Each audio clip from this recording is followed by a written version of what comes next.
저는 쉬운 게임은 하지 않습니다. 다만 옳은 싸움에 이길 자신은 있다. 소득주도 성장. 정의당이 그거는 확실하게 챙기려고 합니다. 유시민은 기존의 정치인들의 문법으로 다 해석될 수 없는 사람이다. 원내 5개 정당이 있습니다. 그중에서 유일하게 여성 대표시죠. 그리고 언니 리더십으로 불리고 또 최근에는 단식까지 하시면서 투사적인 모습도 보여주셨는데 정의당 이정미 대표 모셨습니다. 반갑습니다. 안녕하세요. 반갑습니다. 저희 뭐 나오시는 분들마다 다 통과 의례처럼 하셨던 게 네. 시원하게 있는 얘기 없는 얘기 다 하시라고 네. 살짝 따라드리고 있는데 요즘 콜라를 멀리하고 있습니다. TV 땡땡 콜라 때문이시죠? 정의당에서 이 사이다 또 방송 네, 최석 원래 대변인 찍었던데 원조는 사이다 정당은 정의당이죠. 네. 그래서 아마 그분께서 사이다를 못 쓰시고 콜라를 쓰시지 않았을까. 올해 우리 국민들에게 사이다 같은 정치를 선사하겠습니다. 위하여. 네. 위하여.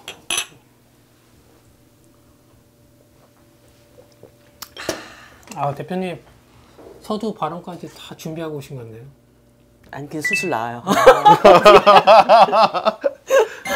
최근에 단식하셨는데 네. 건강은 어떠세요? 지금은 모든 걸 다 먹고 예전에 비해서 더 열심히 일하고 있고요. 단식한 보람을 이제 찾아야 되기 때문에 막 선거제도 개편을 마지막까지 최선을 다해서 또 이뤄내야 되는, 건강이 아니라 이 마음의 부담이 엄청나게 늘어난 그런 상황이라고 해야 될까요? 효과가 있었다 이렇게 자평하실 수 있을까요? 일단 5개 정당이 연동형 비례대표제도라는 큰 틀의 원칙, 거기에 사인을 했다는 거, 그것이 가장 큰 성과라고 생각을 합니다. 사실 나경원 원내대표께서 사인하고 난 다음에 그걸 검토해보자는 거지 뭐 연동형 비례대표제를 합의한 건 아니다 이렇게 말바꾸시기를 했는데, 말은 이렇게 바꿀 수 있지만 문서는 기록에 남는 것이기 때문에 그 문서에는 분명히 연동형 비례대표제에 대한 합의 정신이 깃들어져 있는 소중한 문서,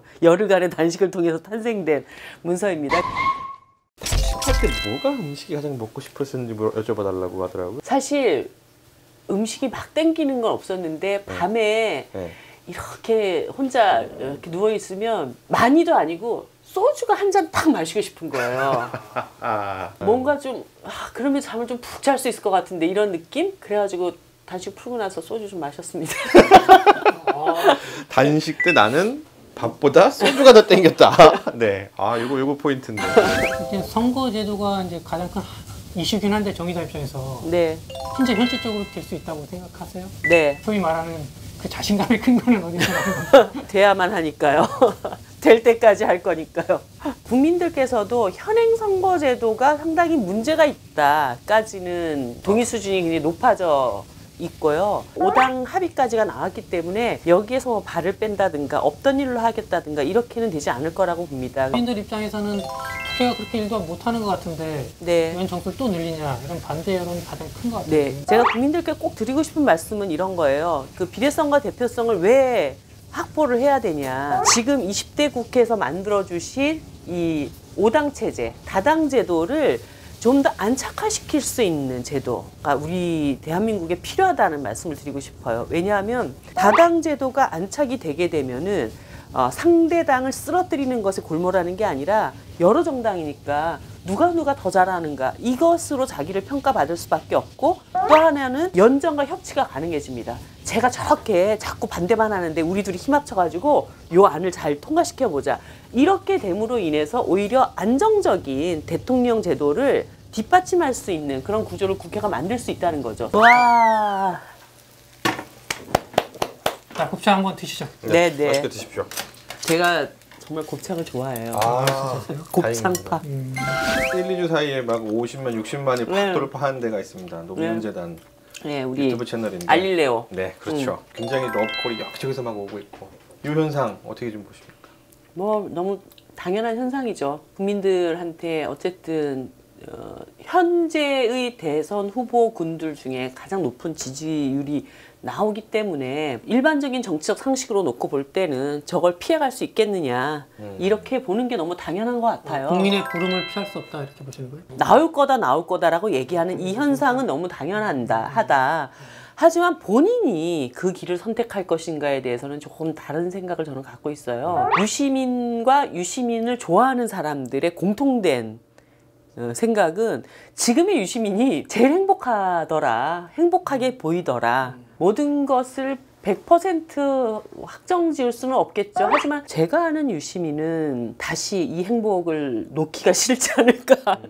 만약 큰 꿈을 꾸고 있다면은 정의당보다는 민주당에서 그러니까 제가 그냥 드리고 싶은 말씀은 유시민은 기존의 정치인들의 문법으로 다 해석될 수 없는 사람이다. 그 말씀만 드리고 싶네요.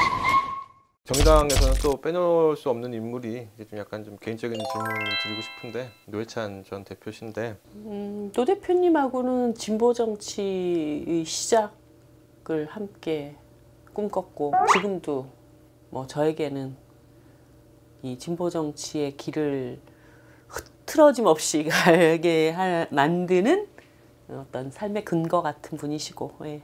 굉장히 또 큰 뭐 임무를 이루시게 돼서 굉장히 좀 힘들으셨을 것 같은데 엄청 많이 힘이 들었는데요. 대표님 가시고 나서 그 어떻게 보면은 인생의 최대의 불행 같은 느낌도 들었고 내가 이때까지 겪어봤던 일 중에 가장 힘든 일을 겪었다고 저는 생각을 해요. 어쨌든 대표님 남기신 말씀처럼 당당히 가는 모습을 보여야 됐고 그래서 그런 슬픔을 다 많이 묻어두고 어떻게든 당을 다시 이제 일으키고 살려야 된다는 것으로 지난 한 반년을 살아왔다고 봐요. 돌아보니까 그 사이에 제가 굉장히 많이 성장을 한 거예요. 마음도 굉장히 많이 단단해지고 노 대표님 하셨던 거를 우리가 다 받아서 해야 된다라고 하는 그 결심이 저를 굉장히 단단하게 만들어주기도 하고 성장 당면은 뭐가 있을까요? 정의당이 가지고. 소득주도 성장. 정의당이 그거는 확실하게 챙기려고 합니다. 재벌주도 성장 60년 했잖아요. 그랬는데도 이렇게 다 같이 먹고 살기 힘들면 이제 그게 아니구나라고 해야 돼요. 60년을 유지해왔던 패러다임을 다른 것으로 바꾸자고 한다면 그거는 갈등도 있고 어려움도 있는 거예요. 그럴 때 뚝심 있게 딱 신뢰감을 주고 야 기득권이들이 아무리 나를 흔들어도 소득주도 성장이 맞아.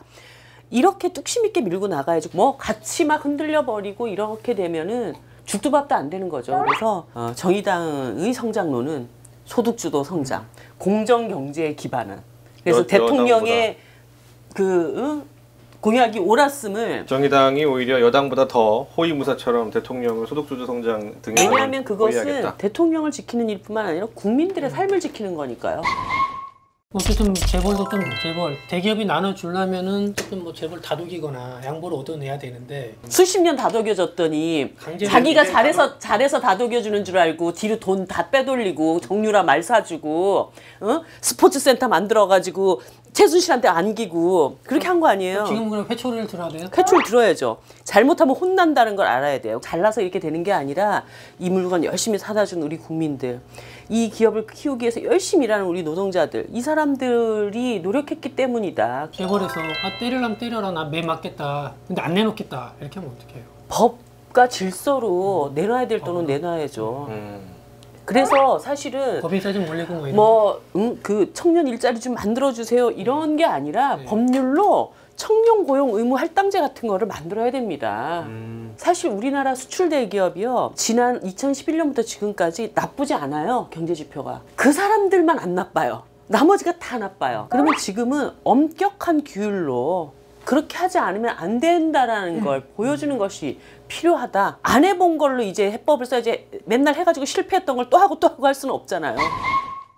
뭐 총선 얘기 나오니까 뭐 당연히 안 여쭤볼 수가 없는 게 네. 최근에 이 지역구민 앞에서 비염을 이유로 가래침을 뱉으셔서 화제에 오르신 이 민경욱 비염하고 가래하고는 상관없어요. 아 그런가요? 네.